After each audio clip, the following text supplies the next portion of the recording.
Andito tayo sa highway ng PAMI ngayon. So yun nga, kilometer 19 target natin, yung tinatawag na Little Baguio. Good afternoon, time check 1:54. 1:50 lang. Itong special.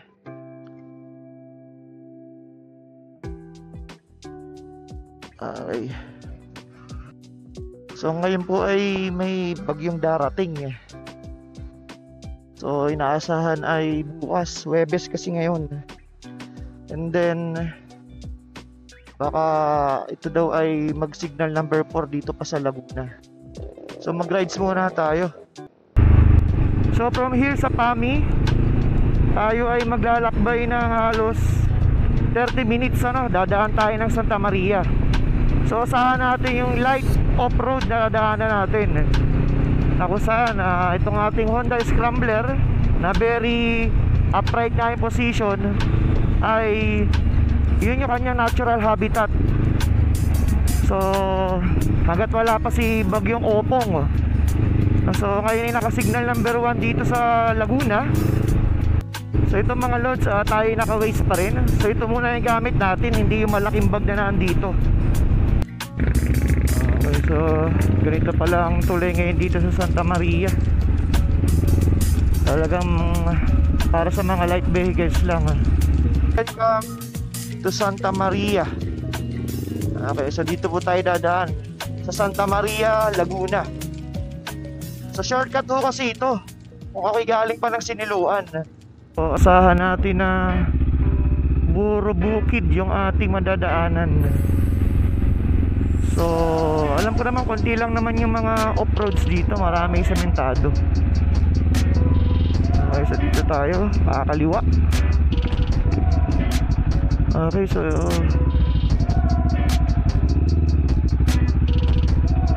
ito na nga ba, sira-sirang kalsada.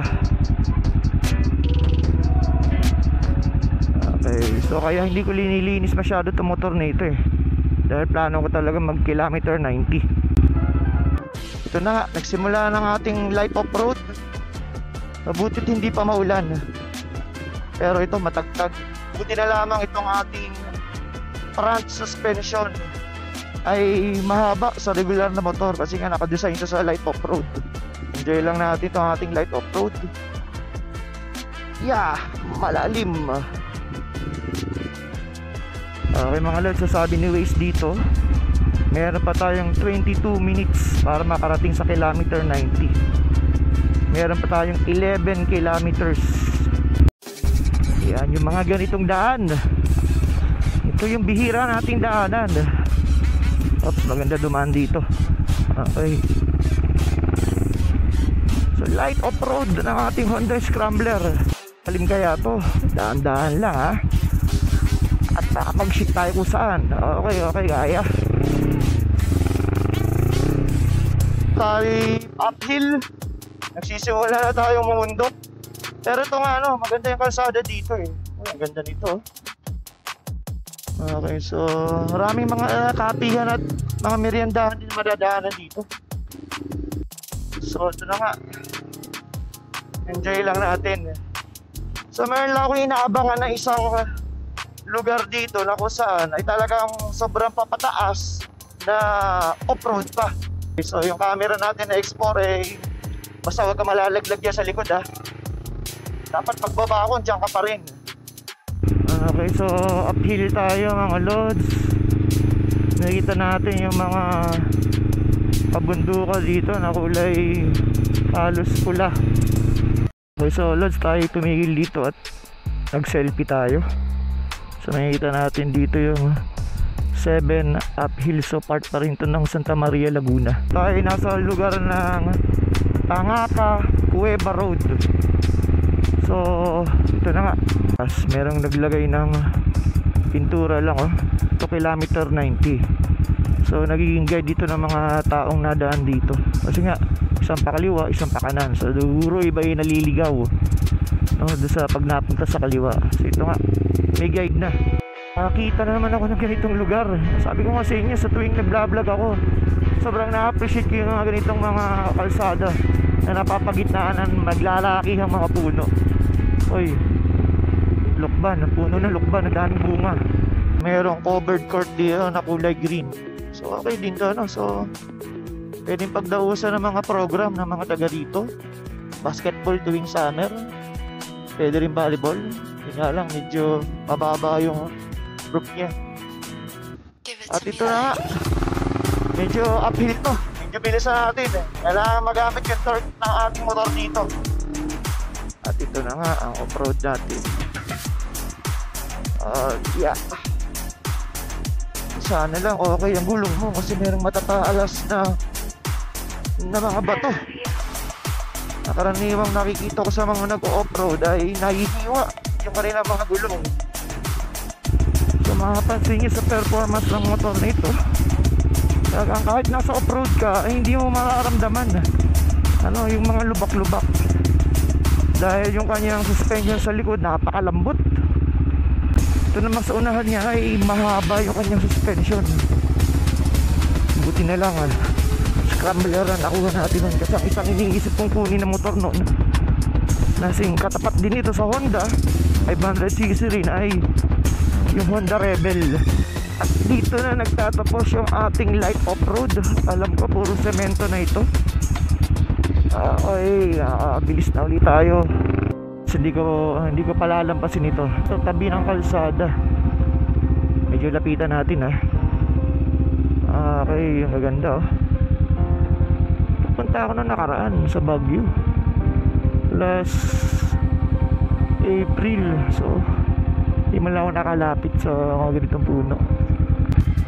Loads itong ating dalawang camera. Itong gamit ko dito sa helmet, itong Insta360 Ace Pro 2, Insta360 X4. Napakahalaga na indicator light nito. So pag hindi siya nagre-record, naka-blue lang siya. Kapag nagre-record siya, naka-red. So ganun dito sa Ace Pro 2, tulad ngayon nagre-record ako, nakita nyo dito sa side mirror, color red. Ayan. Alam ko ito na pinaka-peak niya sa part na ito Malapit na tayo sa pinakataas niya. So dumadami naman yung talahib dito. Mga to yung talahib. Okay, so sarap lang magmotor sa mga ganitong lugar. Hindi siya populated. So ito na yung national road. Alam ko tong kalsadang ito, pag diniretso mo yung kanan na yan ay papuntang Real Infanta Quezon. Ito na may papunta ng Tanay. O isang tanong, saan ba natin gusto mag-enjoy dito? So dito tayo sa kanan. Yan. Nakita natin yung boundary ng Infanta saka itong Santa Maria Laguna. Nakalagay dito, mabuhay ka Infanta. Sa boundary na ito, tinawag na kilometer 90. Sige lang tayo dito.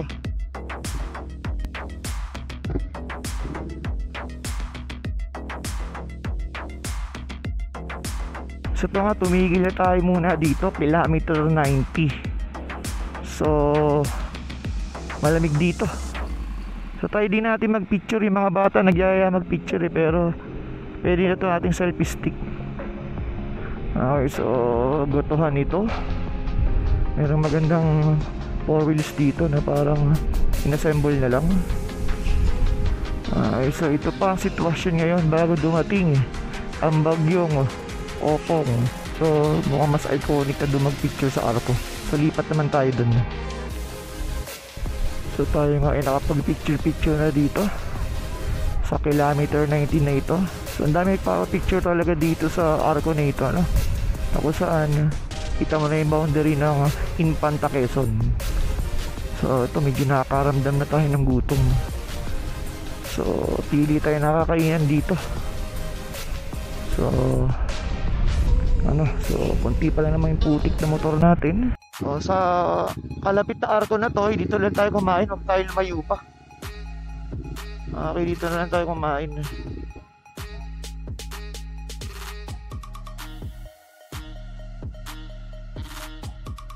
Okay, so dito na nga tayo kakain. Ayusin muna natin itong ating X4.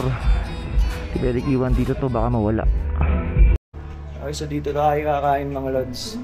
So in-order natin itong papaitan, isang rice. So ito yung papaitan nila. Ayan, so tamang-tama lang sa malamig na lugar nito na sinabi ng Little Baguio. Miss, okay naman itong lugar nito. Papainan na ito. Okay, so papaitan po tayo. So time check, oras na. Okay, 3:12 PM. So ito na po ang ating papaitan. Tikman natin. So marami siyang mantika. Ano pa nga ba? Ito yung normal sa papaitan. Maraming mantika. Hindi na lang ko talaga inuubos yung sabaw ng ganito kasi alam naman nating delikado. Dito na tayo kay. Okay, so Para mawala yung lasang pansit kanto.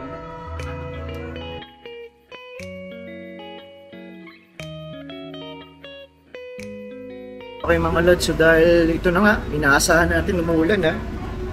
Dala natin yung isa sa mga inner layer ng ating jacket. So kahit pa paano waterproof ito. Ang loob natin sa loob. Tanggalin natin.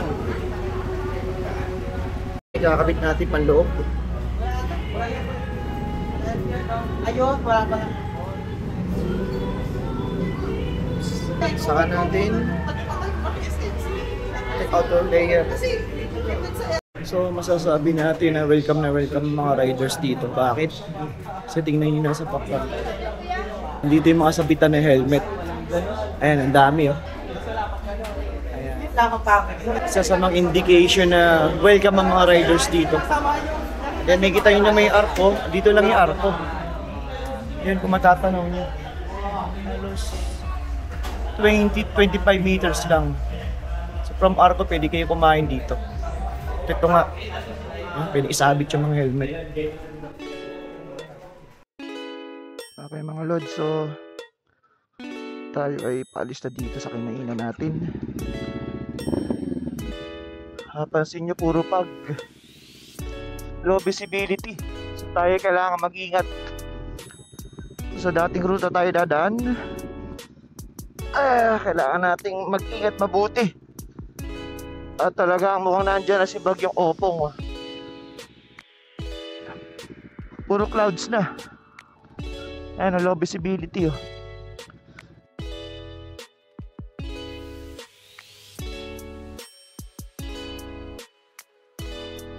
Kailangan natin mag-ingat dahil baka mabunggo tayo sa kasalubong natin. Hanap pa rin natin yung ating lilikuan pa Santa Maria. So parang ito yun. Okay. Ito na yata yung pa Santa Maria. Tama, ito nga yung linikuan natin kanina.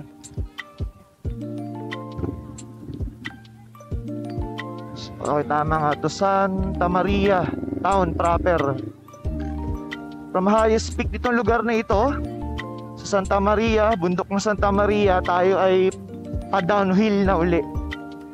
Okay, so medyo challenging talaga sa akin tong medyo rough road dito eh. Na merong matatala sa mga bato. Nga lang talagang bahala na kung nangyayari sa gulong natin.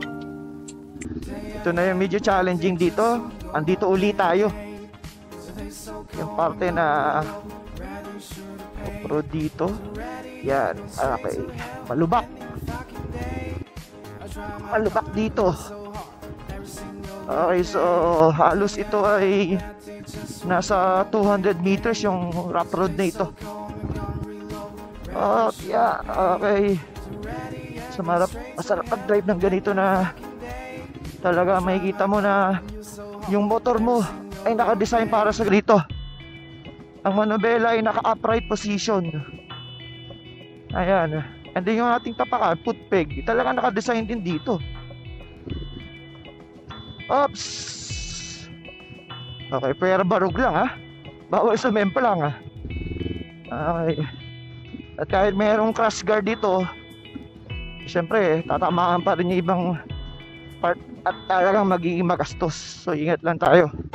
Time check 4:24 PM. So andito tayo sa mismong town proper ng Santa Maria, Laguna. So ito yung plaza. munisipyo. So kakaliwa na ho tayo dito. So ipatungo na ng Mabitak and then Siniluan. Dito ko natatapusin yung ating motovlogging para sa araw na ito. Maraming salamat sa lahat ng sumusubaybay at lahat ng sumusuporta. Huwag lang pong kalilimutan na follow at mag-subscribe sa ating FB page at YouTube channel. At ito nga po yung JLMT Fitness and Motovlog. Maraming pong salamat.